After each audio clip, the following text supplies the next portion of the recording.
Welcome to a presentation from the Nevada Department of Education. The Nevada Digital Learning Collaborative is glad to bring you the Planning with Digital in Mind video series, which is designed to provide valuable insights for the adoption of blended personalized learning. This is the first of 5 episodes in the series. The Nevada Department of Education is committed to making the transition to digital learning smooth for all. The Department of Education places Nevada students at the center of every decision they make. They are truly committed to seeing that all students succeed. Today, on behalf of the Nevada Department of Education, Kim Loomis will be presenting a balanced approach, the CIA of blended. Welcome, I'm Kim Loomis. I've worked in the field of digital learning since 1999.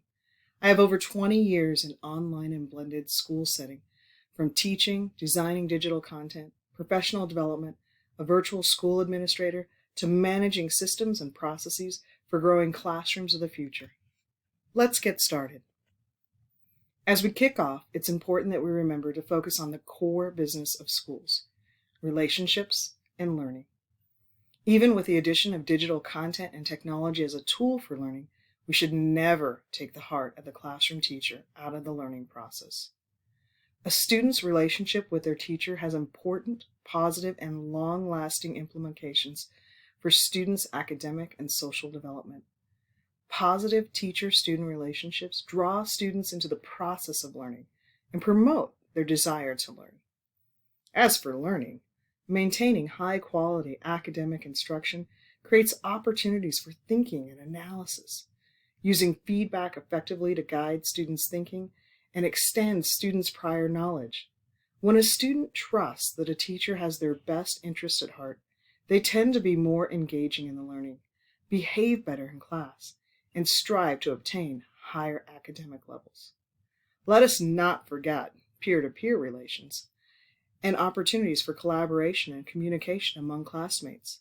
Picture a student who feels a strong personal connection to their classmates, talks with them frequently using academic vocabulary, and receives constructive guidance and praise from each other. That's the power of relationships and learning. Before we jump into today's topic, let's define blended personalized learning. Sure, there is a formal definition with multiple parts as defined by research conducted by the Christensen Institute, but let's keep it simple. Blended takes the best of online learning and matches it with the best of face-to-face instruction. Think about the best of online learning. It's always available. It can be accessed anywhere. You get immediate feedback. Students can pick up where they left off. The data is rich and thick for each and every student. Think about the best of face-to-face classroom instruction. In the classroom, it's easy to read students' faces and notice if they're not feeling well or had a bad night. We love seeing smiles and building relationships with our students. We have the ability to throw groups together for peer-to-peer engagement and hands-on activities. Being a former high school mathematics teacher, I like to represent things in simple math terms. Blended personalized learning is taking the wisdom of classroom teachers plus the intelligence of technology to add up to a personalized learning space for each and every student. Note the 3 icons, a teacher, a computer, and a student. They are the foundation of blended personalized learning. Keep these 3 elements in mind as we move forward. Now, don't get me wrong when I say the intelligence of technology, because it's really not that smart. It's just a bunch of zeros and ones, making it very easy to check answers and adjust a learning path. But it's also not taking home papers to grade over the weekend. As for the teacher, your wisdom is so deep that instructional pedagogy, so much so that many of you have a master's degree, and we should never take the caring heart of the teacher for granted. When we think about learning, we need to look at its underpinning structure. The foundation of every classroom is CIA. I don't mean men dressed in black with dark sunglasses. I'm talking about curriculum, instruction, and assessment. Even back in the day when this photo was taken, Curriculum, instruction, and assessment, or CIA for short, were the foundations of the classroom. I have a 104-year-old great aunt living in a retirement home in California. She was an elementary school teacher in the 1930s, 40s, 50s, 60s, and 70s. That's over 4 decades. And she's lived for over a century. This photo could have very easily been taken of her and her students. Even back then, CIA, curriculum, instruction, and assessment, were the foundations of her classroom, as it is in your classes today. Just like the traditional classroom, blended learning classrooms are driven by the same 3 CIA elements, yet with unique qualifiers: digital curriculum, guided instruction, authentic assessment. Imagine data generated every time a student interacts with curriculum in an easy-to-read, digestible format. That is the strength of blended personalized learning, where digital curriculum delivers content requiring less stand and deliver instructional methods, providing teachers with time to analyze students' achievement results and guide classroom instruction in large and small groups, or working individually with students. And since there will be traditional assessment in the digital curriculum, as well as in the classroom instruction, in the blended classroom filled with digital tools, students can stretch their thinking into authentic assessment, which require deep analysis, synthesis, creation, and peer-to-peer collaboration. The CIA of blended learning can be represented by a triple Venn diagram, where each circle represents one element. In this diagram, icons are used to provide a visual cue for each CIA element: a computer for digital curriculum, a teacher for guided instruction, a student for authentic assessment, each representing 1/3 of the equation. The goal is to shoot for a balance, or for the sweet spot in the middle, where all 3 elements overlap. When designing digital learning environments, our goal will be to look for a harmonious approach and target that sweet spot in the middle, where all the elements come together, creating a balanced and solid foundation in all 3 components of the CIA of blended learning. Please note, blended learning is not a continuum, but a continuous movement among the 3 elements within the triple Venn diagram of digital curriculum, guided instruction, and authentic assessment. Think of this as a balance of thirds, each taking the lead 1/3 of the time. 1/3 digital, 1/3 teacher, 1/3 student. Let's look deeper into these 3 elements. Digital curriculum can be thought of as a teacher's aid with significant advantages. First, every student gets one. An aid, that is. When partnering with digital curriculum, students are exposed to standards-aligned instruction in their own personalized learning space. This allows students to take ownership in their own learning by monitoring their own personal data, setting goals, and working hard to achieve them. Teachers also have data to drive individual and classroom instruction, knowing where one or many students are struggling. No matter how intelligent I say technology is, it can only provide baseline instruction. It's great at providing low-level Bloom's taxonomy or Webb's depth of knowledge, or DOK, levels 1 and 2, basic knowledge and comprehension, or recall and reproduction, plus skills and concepts. Of course, that's not enough, but it's a solid foundation for teachers to build upon. Partnering with digital curriculum is just like partners you have in your home. We call these people our roommates, spouses, or children. Sometimes they don't put the dishes exactly the way you like into the dishwasher, right? Well, the same will happen with your digital partner. It may not present content like you would, but that's okay. Think back to that dishwasher at home. Even though it was not loaded exactly like you want, most of the dishes got clean. And if you allow the digital curriculum to carry some of the low-level instruction, most students will learn. And for those few items that may need a little extra attention after the wash cycle, well, that is when we pull them aside and do some intervention, just like in the classroom.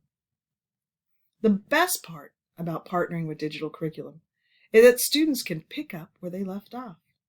Better yet, they can take it with them, no matter where they roam, thus reducing absences and gaps in learning. Let's make sure that we understand the difference between digital content and digital tools before we go much further. It's important that when we change our pedagogy, we go beyond replacing old habits with new digital formats, such as a digital agenda, worksheets, and tests.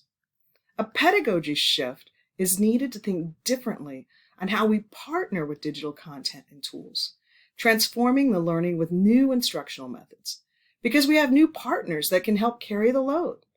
These partnerships include both digital content, which can deliver instruction, and digital tools that enhance classroom design or format.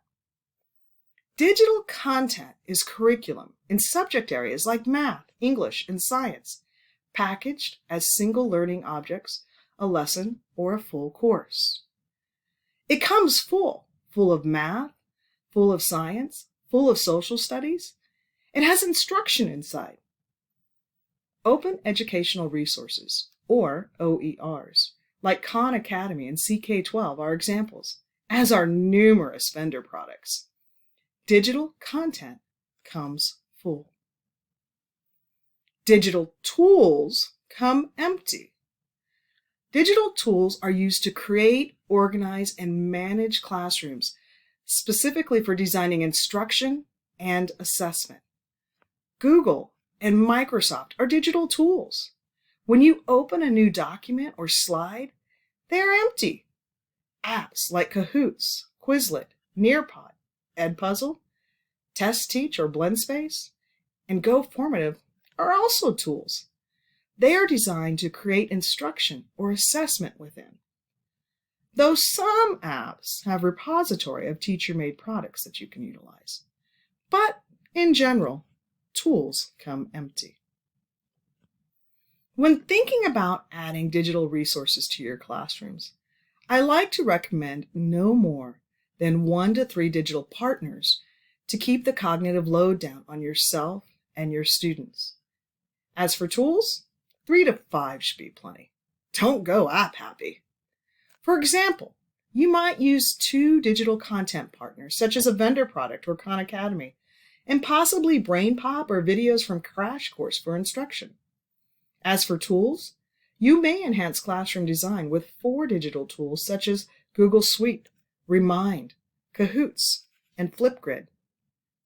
That's a total of 6 different digital resources, 2 content partners, and 4 tools. That's a decent cognitive load for you, your students, and their families to manage. My mantra is, less is more. Just use them over and over again, thus reducing cognitive load. When it comes to digital content partners, just like modes of transportation, bikes, cars, trains, and planes, they are not all equal. You have to find the right fit, one that fits your needs and expectations. Knowing what type of digital software that you plan to use will determine the type of partnership you two will share. For example, if you partner with a skill and practice supplemental software, this may not provide any instruction, yet it can be used in a station rotation or as homework practice. This would leave you having to carry everything from filling gaps to meeting grade level standards. If you partner with adaptive software, one that pre-tests students or utilizes standardized assessment scores to create an individualized learning path, it can help fill learning gaps. Then you can focus on grade level standards. A third type of software consists of digital courses with a full scope and sequence of grade level content. Now remember, the instruction will still be at the basic depth of knowledge, low-level comprehension, recall, skills, and concepts. Thus, you will need to scaffold the learning, stretch the learning to meet the appropriate standard levels, as well as support the learning with filling gaps and overcoming any misconceptions. Selection of your digital partner should begin with knowing your needs and how the two of you can work together. One thing digital curriculum cannot do is establish relationships with students. That's why the teacher will always remain the strength of the classroom. A teacher's heart can reach out and touch another's heart. Teachers' smiles, kind words, and sympathetic actions demonstrate caring. Technology cannot replace the human interaction that is so important to the learning and growing process. By releasing some of the instruction to your digital partner, the role of the teacher changes. Guided instruction is a completely new mindset. Guided instruction begins with using data from your digital curriculum partner to make informed decisions so that you can create learning environments that challenge and support all students, from filling skills gaps, ensuring basic understanding, and stretching students with higher order thinking skills. Teachers will use their wisdom, filled years of practices and drawing on data from their own experiences, to identify where students tend to struggle or need scaffolding, as well as which topics would be considered power standards that students must master. Instruction will come in many different shapes and sizes, from whole group, small group, and one-on-one learning. Teachers will also look to stretch the entire class to higher depths of knowledge into DOK Level 3, strategic thinking.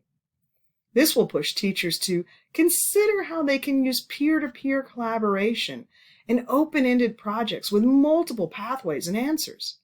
Designing such tasks are open for authentic assessment opportunities.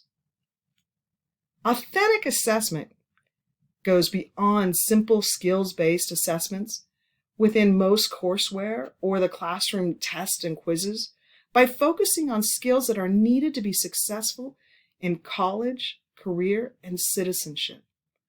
Authentic assessment calls upon the 4 C's: critical thinking, communication, collaboration, creativity.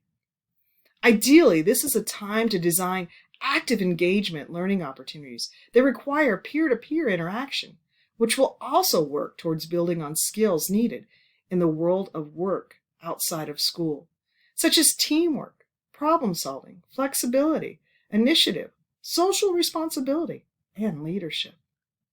Think about how you can build in fun, engaging peer-to-peer activities even at low-level DOKs, such as quiz trade with vocabulary, skills, or concept cards.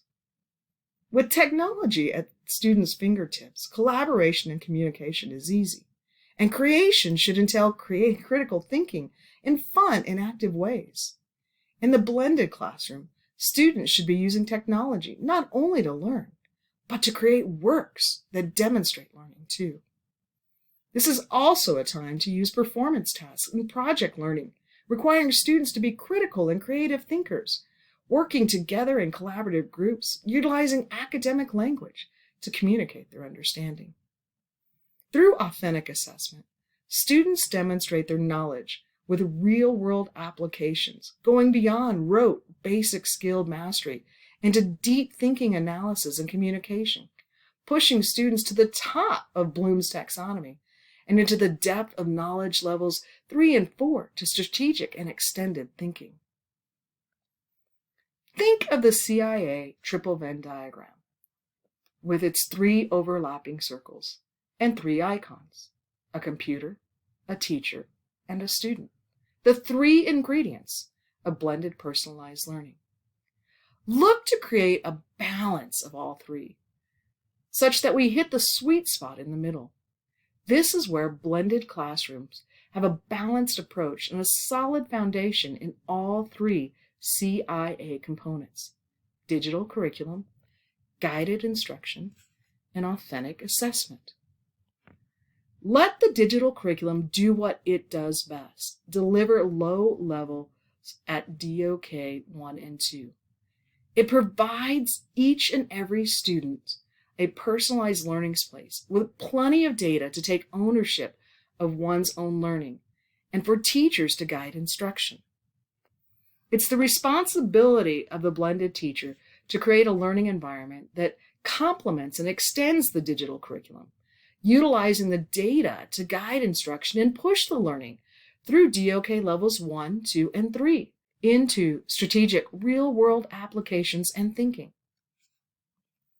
Then teachers need to design engaging activities ranging in DOK levels 1 through 4 that will extend the learning and stretch students by demonstrating mastery of concepts in creative, critical thinking, and collaborative ways, requiring students to embrace and take responsibility for their own learning, thus demonstrating mastery of skills and concepts.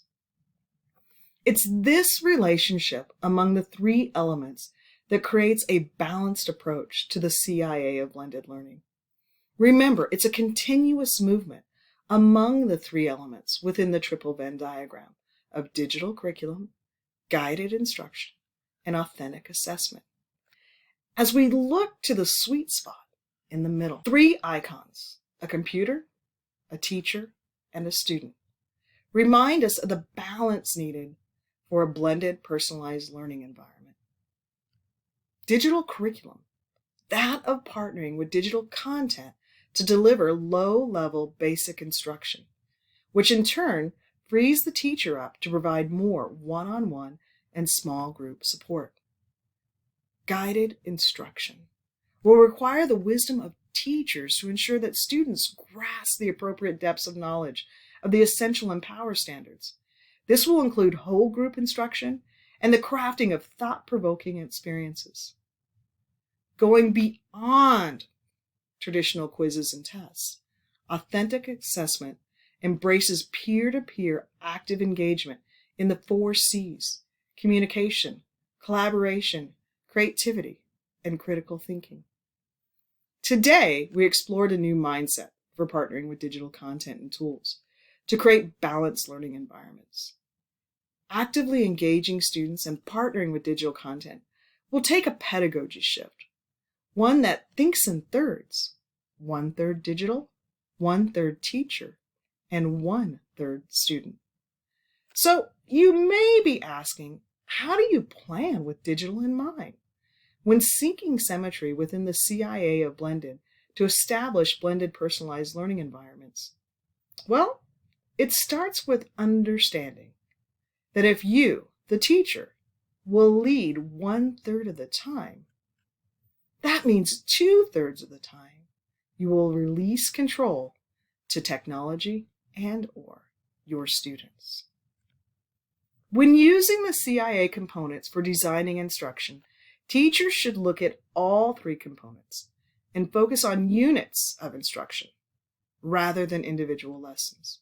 This will lay the groundwork for learning over time and ensuring a 1/3 balance across the unit of study. It will be challenging to move from that single-focused teacher delivery system to one that releases instruction to digital content partners for delivering low-level basic learning opportunities. The payoff is the data that is gained for each student, as well as the whole class, which will help guide instruction and open opportunities for authentic assessment. Utilizing the content standards, wise teachers will ensure that the appropriate depths of knowledge is attended to, as well as guide classroom instruction in large, small, and one-on-one settings.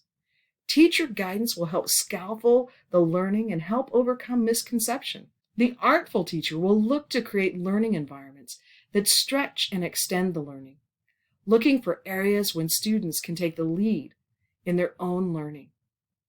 Releasing to students should start with helping students understand their role in their own learning process.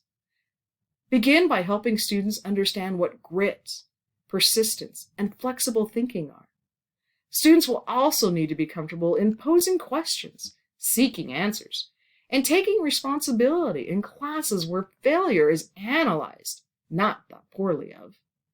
It will be important to build these and other habits of mind in your students as we release control with guided activities of collaboration, performance tasks, and projects.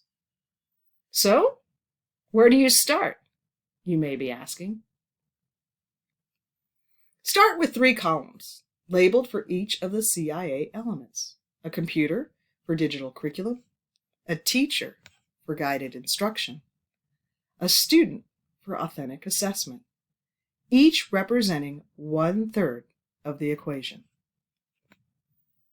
First, tackle digital curriculum. Lesson planning in the blended classroom begins with knowing what's inside the digital curriculum so that the classroom teacher may complement it.